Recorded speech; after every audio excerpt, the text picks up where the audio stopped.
on his own ideas. Now, I had a particular issue when coming up with the presentation because all of my experience with public speaking comes from debate.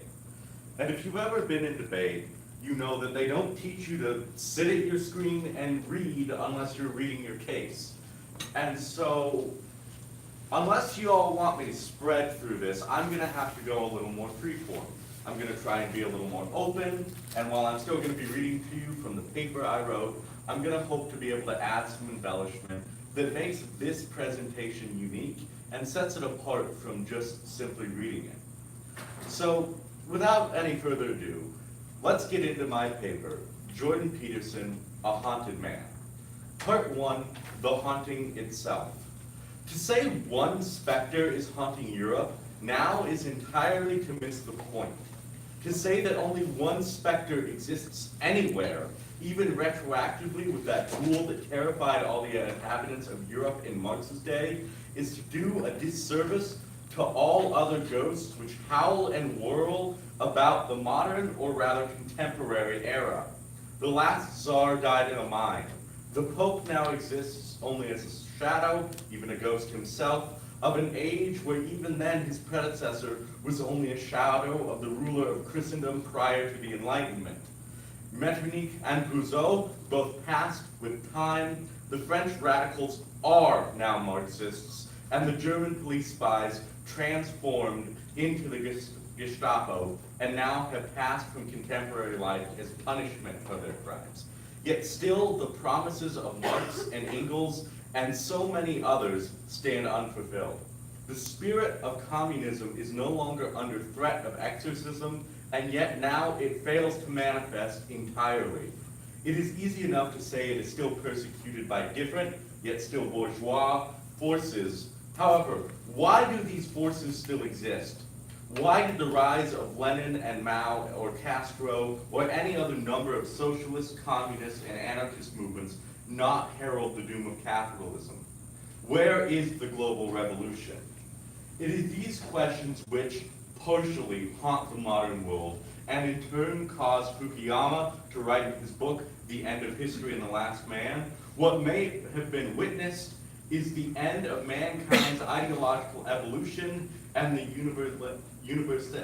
universalization, can't quite speak that word, of Western liberal democracy as the final form of human government.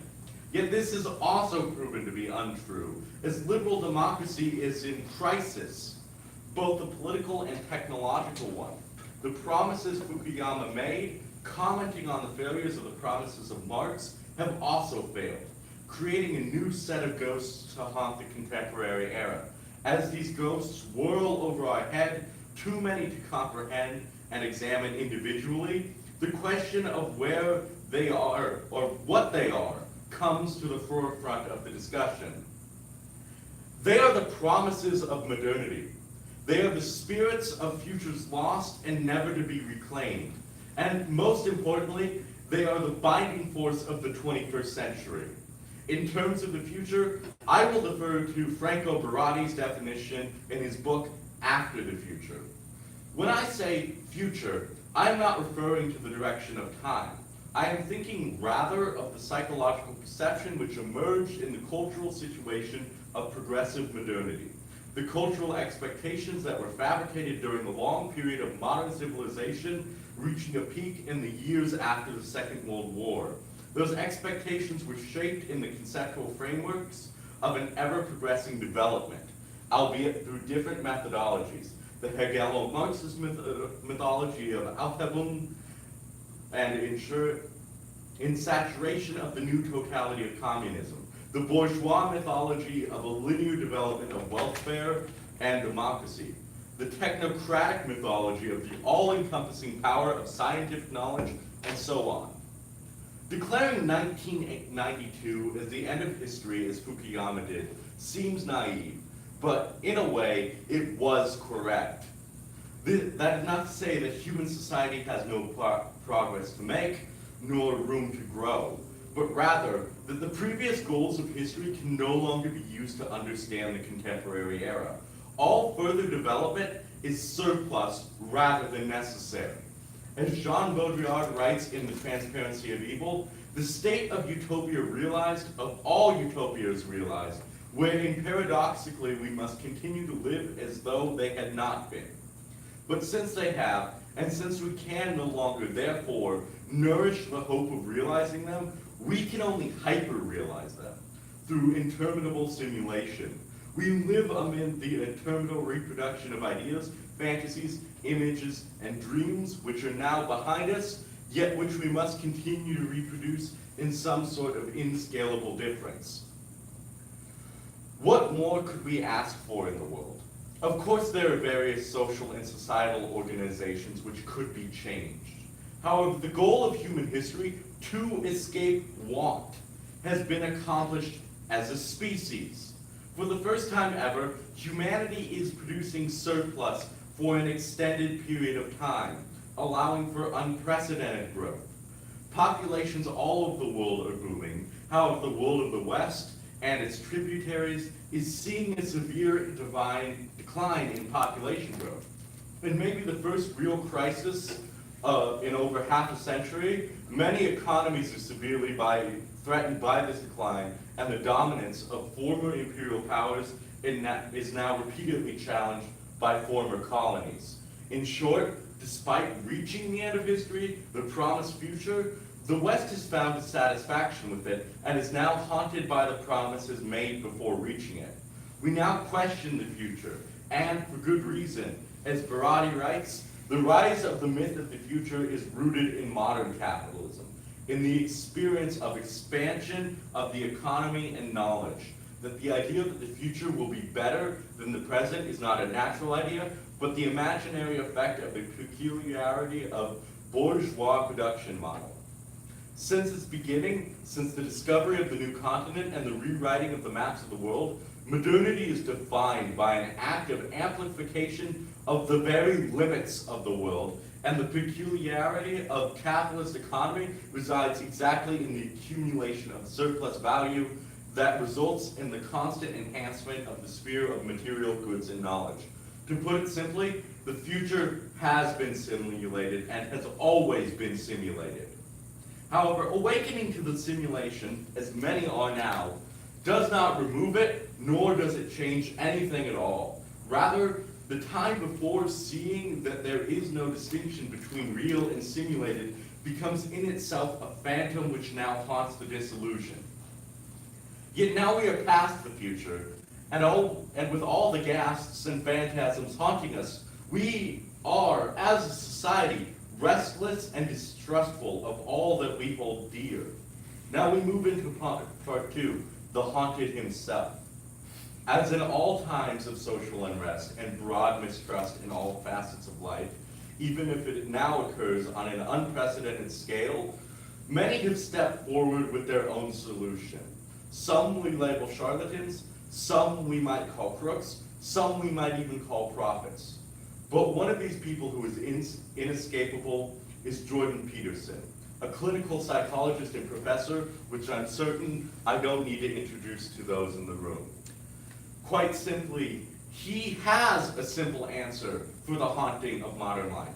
He has a simple answer for how to make everything better. He has a simple answer for what will fix the ails of capitalism and liberal democracy in decline. Clean your room. While we can discuss at length what psychological and symbolic effects cleaning of the room has, it's notable that it doesn't call for any broad systematic change. It doesn't call for a revolution. And that's because revolution, looking back on modernity, might not have worked. And Peterson picks up on that. As Baudrillard writes, which I hope you will note is eerily similar to Peterson's own comments about postmodernism, Baudrillard writes, the fact is that the revolution has well and truly happened, but not in the way we expected. Everywhere what has been liberated so that it can enter a state of pure circulation, so that it can go into orbit. With the benefit of a little hindsight, we may say that the unavoidable goal of all liberation is to foster and provision circulatory networks. The fate of things liberated is an incessant commutation, and these things are thus subject to increasing interdeterminacy, to the principle of uncertainty. Nothing, not even God, now disappears by coming to an end, by dying. Instead, things disappear through proliferation or contamination, by becoming saturated or transparent, because of the extenuation or extermination, or as a result of the epidemic of simulation, as a result of their transfer into the secondary existence of simulation, rather than a mortal mode of dispersal, than a fractal mode of dispersal. Nothing is truly reflected anymore, whether in a mirror or in the abyssal realm, which is merely the endless reduplication of consciousness. The logic of viral dispersal in networks is no longer a logic of value, neither therefore is it a logic of equivalence. There is no longer any such thing as a revolution of values, merely a circumvention or involution of values.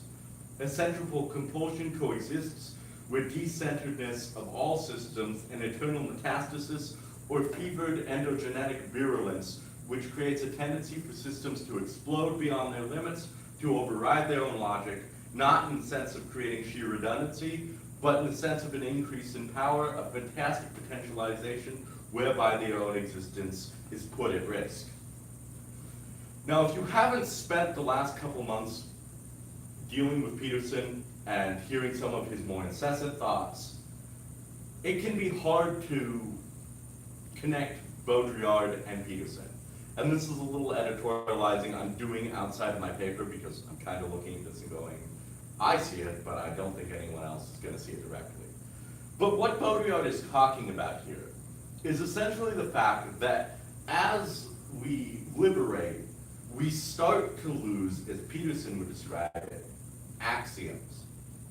Peterson believes that essentially, and he writes this in a Facebook post about Derrida, which is basically the only text I could find for his critique of Derrida, specifically Derrida, that Derrida moves away from axioms as a point of liberating. He says, no, you can't categorize anything according to Peterson. And Baudrillard here actually says almost the same thing, that we have essentially eliminated both the center and the outside, that now categorizing things becomes near impossible. Things dying naturally becomes near impossible. It is merely an endless circulation going from center to in to center to in. We can compare this to what we might say is the ever-expanding LGBTQ community, which, well, let's face it, is ever-expanding as we come to understand sexuality in different ways. However, where I will contrast Peterson and Baudrillard is in the moralizing they do about this. Peterson is an incessant moralizer. Peterson loves to tell us that Foucault and Derrida were evil individuals. He loves to tell us that Foucault was weird, an odd choice of phrase when you don't use that to describe the non-gay philosopher. And he chooses to describe postmodernism as an evil force that, rather than maybe just going a little too far on things and how it handled things, chose to destroy the West, to destroy all that is good and holy, and most importantly, to destroy your ability to get a waifu. Meanwhile, Peterson, in the next chapter of On the Transparency of Evil, talking about trans aesthetics and the art market, said, there is nothing immoral here. Just as present-day art is beyond beautiful and ugly, the market, for its part, is beyond good and evil. While it might seem like Baudrillard is just speaking about a certain market, what Baudrillard is actually saying is we can't moralize anymore because morals don't matter anymore. It doesn't matter whether or not it is good we have lost morals, it's good we've lost these axioms, it's good we've lost all these things. Rather, it matters that it's happened. And that's all we can say is that it's happened. But Peterson and Baudrillard actually end up coming together again, even later on in the Transparency of Evil, and that's in the chapter Transsexuality, which begins with this. The sexual body has now been assigned a kind of artificial fate. This fate is transsexuality, transsexual not in an anatomical sense, but rather in the more general sense of transvestitism, of playing with the commutability of the signs of sex and playing in contrast to the former manner of playing on sexual difference, on sexual indifference, on lack of differentiation between the sexual poles, and on indifference to sexual sex qua pleasure. Sexuality is underpinned by pleasure by jouissance, by the leitmotif of sexual liberation. Transsexuality is underpinned by artifice, be it the artifice of actually changing sex or the artifice of the transvestite who plays with sartorial, morphological, or gestural signs of sex. But rather, whether it is operation in question, surgical or semi-surgical, whether it involves organs or signs, we are in any case concerned with replacement parts. And since today the body is fated to become a prosthesis, it is a logical extension that our model of sexuality should have become transsexuality, and the transsexuality should have become the locus of seduction. This mirrors, once again, Peterson's talk of the loss of axioms, which in his model is the reason why he opposes transsexuality. You are either born male or female, and to differentiate from that causes you to no longer, gender to no longer have meaning, to no longer have these systems. But Baudrillard says later in the chapter, we're all transsexual. Baudrillard isn't once again moralizing, he is saying that there are these. And this is where I find the clear difference between Peterson and Baudrillard, and what I think highlights Peterson's hauntedness, is the simple fact Peterson's moralizing. He wants a return to systems before modern liberation, postmodern liberation as he labels it. When we hear him dream about fairy tales, he dreams about Pinocchio, a movie released before postmodernism. Meanwhile, he hates the postmodern Frozen. When we hear him discuss modern gender roles, he complains that women are more feministic and are more toward self-determinants rather than acknowledging their own things. Even his biological determinism seems oddly outdated. I mean, he could whip out the calipers one of these days, and in an article on the Jewish question, he straight up says the reason why Jews are in higher positions is because they have higher IQs, which he does not justify. And so the issue becomes that with his biological determinism, he wants a return to the before times. He wants to bring the dead back to life. He wants the spirit, his answer to the spirits whirling about us that haunt our every moment, that haunt our every modern moment, is simply ignore them, start cleaning your room, and act like nothing has changed. If we just reify these values that were destroyed, they will be fixed.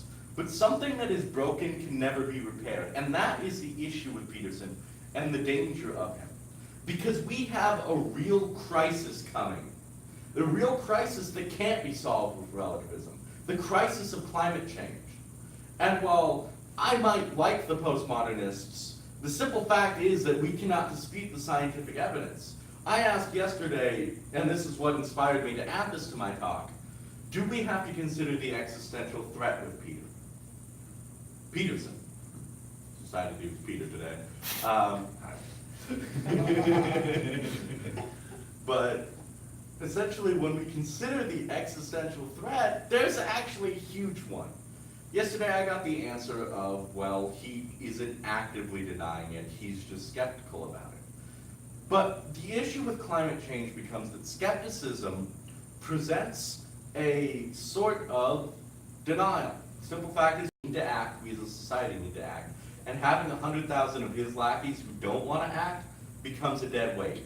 So there's an existential threat to Peterson that needs to be recognized, and needs to be recognized that his refusal to deal with the hauntedness and want to return to the real is a reflection of that. He wants to return to a time that doesn't exist, and frankly, whether it's unconscious or not, I think he's fine with a global catastrophe forcing it. The simple truth is that Jordan Peterson's ideology does carry an existential threat with it. And it comes about because he refuses to acknowledge that modernity failed to deliver on its promises, and it failed to give us the futures it promised. So now we are all left haunted. Thank you, and I'm happy to answer your questions.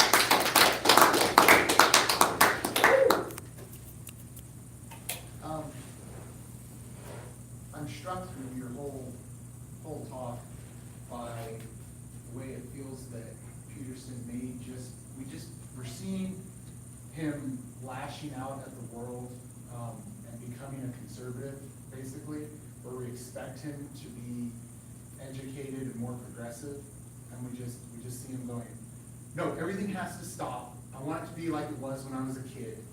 We can't have all these things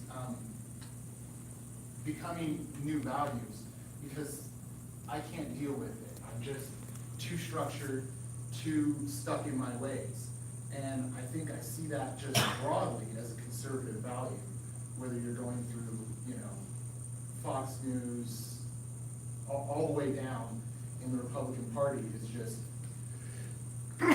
I don't know how to deal with things being new. And I don't know what your response to that is, but I mean, that's just the way I see him dealing with the world. And we're basically saying, why is this guy not, with what's obviously his education and his background, able to integrate new structures into his thinking? And that's where it's clean your room, do all these things my parents told me would make me a good person, and you'll be fine. Well, I think it definitely comes about because Peterson is, as I've said, haunted, and he's haunted by what were legitimately better times. Peterson's a boomer, so he's dealing with the post-war economy, which, while not as strong in America as it was in Canada, or in Canada as it was in America, was still a very good time to be alive. The West, almost until about Carterism, was a pretty good place. And of course, Reagan is an answer to all of that as the systems start falling apart after Nixon and Carter and LBJ. But Peterson wants to go back to a time before simulation, which for Baudrillard at least occurs not at a specific date, but it at least has taken over the world by the end of the period where boomers are being born. May 68 is, the one when he says the one real event other than 9/11 has happened in the past 50 years. So it's very easy to say it's about the 60s where it begins. And so Peterson wants to go back to the 50s, to his childhood. As you mentioned, there's a very childlike nature to both his and conservative thinking in general. And it's because they're haunted by childhood, which all of us are, in a mirror stage sense, if we want to start using Lacan, because in our childhood we didn't quite realize how terrible the world was. But also in a broader political sense, because those just were better times. But they were better times because of exploitation, because we won a war, a pretty big war that allowed our economy to boom. And so it's very easy to point back at those times and say, look how good they are, but they're not like that now. But without considering the economic implications of both of those times, Peterson misses something vital, which is why I say he needs to start using Marxism more. But that's also a problem that the center has, Democrats, in that they also don't have an answer for why stuff is bad. And so that is why I would say we have all these people who want to return to traditional values, is because when those values were in place, things were good. Now that those values are kind of out of place, things aren't good. And even though those are either related inversely to how they think, wherein those values were upstaged because isn't good, now traditional gender roles aren't possible, or because they're just not really related in social liberation while connected to the economy, is not fully dependent on it, they refuse to analyze by that. And that's kind of a long form answer, but I hope I kind of got to your question. That's good.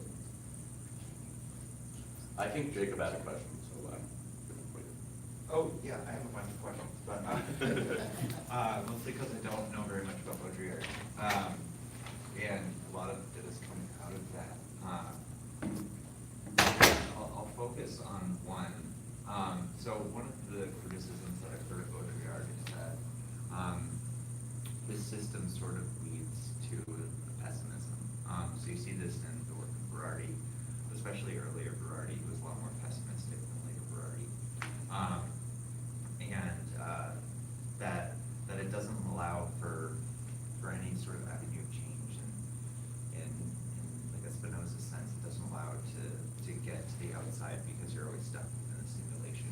And when you're stuck within a system, it's impossible to change that system because there's no element from the outside allowing you to change that system. But at the end of your talk, you talked about like this utmost need to respond to the crisis of global warming or climate change. And I'm wondering how you would promote this sort of change within the Baudrillardian understanding within sort of the simulation. How do you produce change within this sort of closed off thing? Yeah.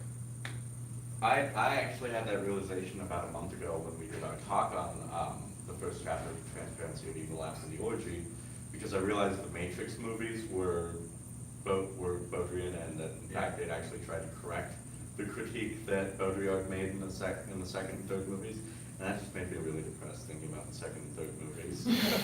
But in all reality, when you read, I think you can read Baudrillard 3 times, and this is just, I'm on my 3rd time of reading it and getting something new, so there could be a lot more times. My first time reading, I thought this is really insightful. This really describes how the world works and why we're in the issue we're in. Second time reading, I said, fuck, we're screwed. But it was actually, and I actually rewrote a lot of this last night, and a lot of it was from Peter Rollins' talk yesterday.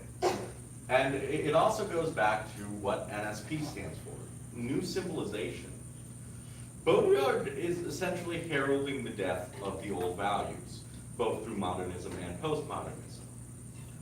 And so as Peter Rollins said yesterday, we're looking for heaven, and why do we want to be in heaven?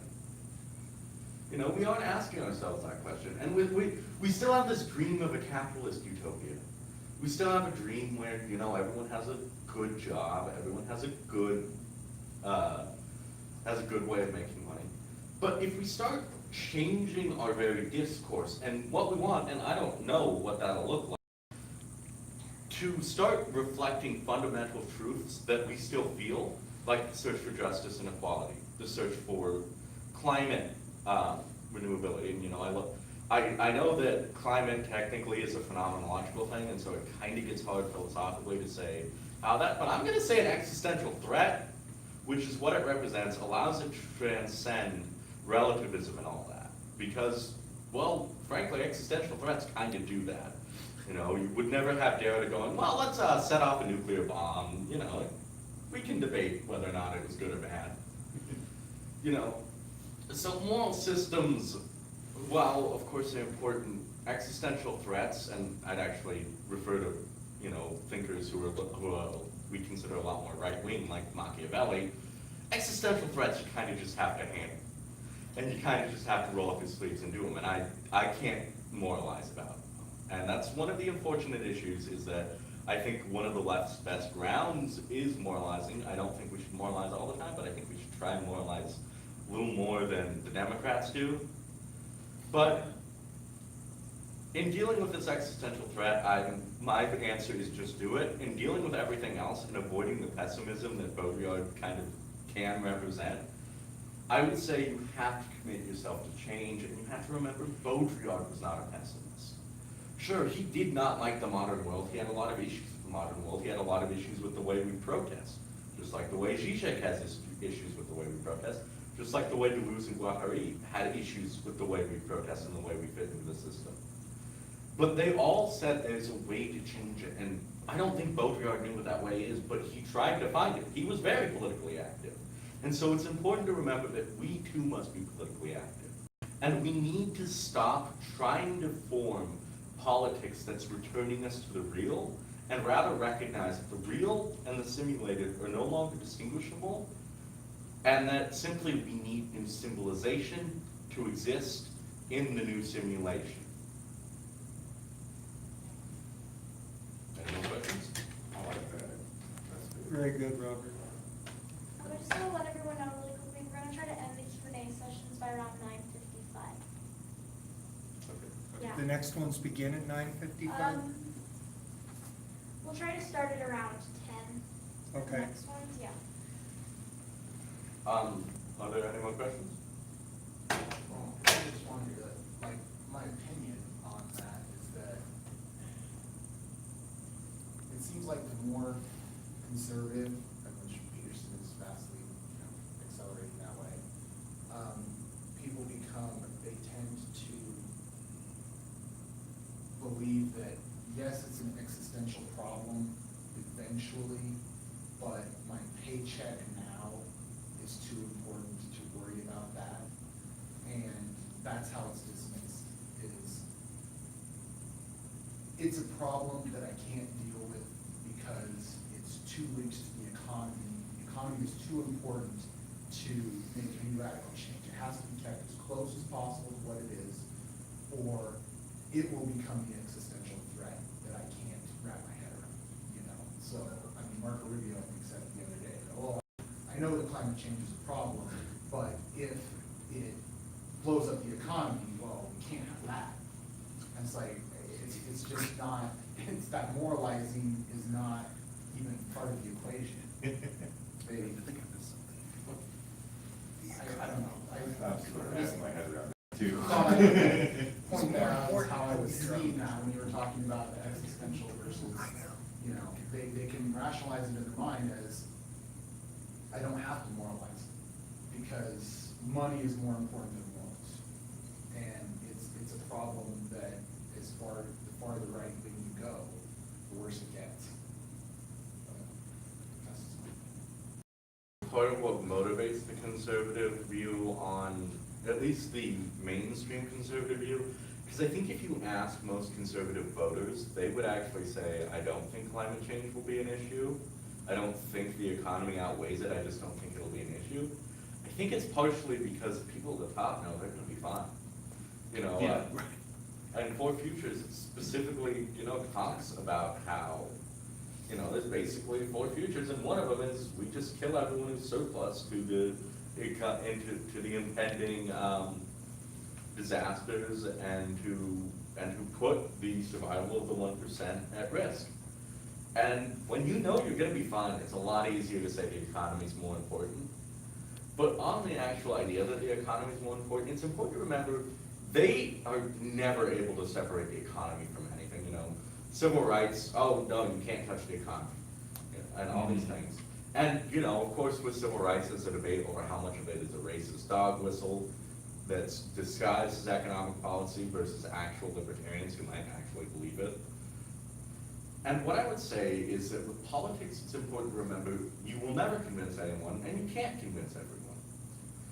And what that means is that, I remember reading some article that said, I'm not okay with writing off 30% of the country in my political party. Well, then what the hell's the point of having a political party if you're just going to bow and couch you to 30%? The majority of the world believes climate change is an issue. We just have to start acting, and the left just has to start trying to seize power. And I'm not calling for violent revolution, because I know that if I say this on video, it'll probably get interpreted that way. But we need to start seizing political power in strategic ways so that we can properly combat climate change.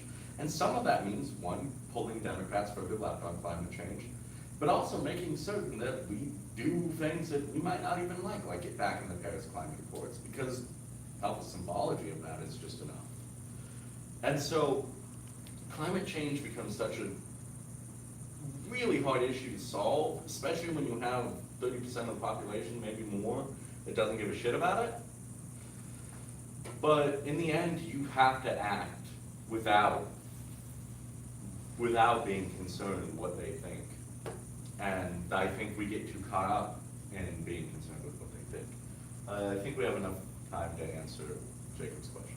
But it's more of a comment than a question, but, you talked a little bit about the need to moralize more, and I wonder if it would be better to frame that, in terms of ethics rather than morals. I know analytic philosophers don't think there's any difference, but, in continental tradition, there's been a number who separate ethics from morals by saying morals is the differentiation between good and evil, and ethics is perhaps a differentiation between good and bad. And I wonder if framing it in terms of ethics is going to have a stronger resonance with the left, who tends to shy away from moralizing claims and attempt to be more realist or something. You know, that's actually a really good comment, and that might have helped me, kind of cross my own bridge, because I talk about that section in Baudrillard when Baudrillard said there's no longer good and evil. Well, how do you moralize when there's no longer good and evil? Maybe we don't moralize, maybe we ethical lens. We say, well, we can look at this, we can say it is a bad thing to let people die. It's a bad thing to let people starve. And as we change civilization, we can say societally, you don't even have to go on a personal level. I don't have to appeal to your personal ethics or your personal moral. I can point at societal ethic and say, it's bad to let people starve, as long as we follow the project of creating new civilization. And so, in short, thank you. Thank you, Robert. So we have something new. We have Marxism, Baudrillardism, Robert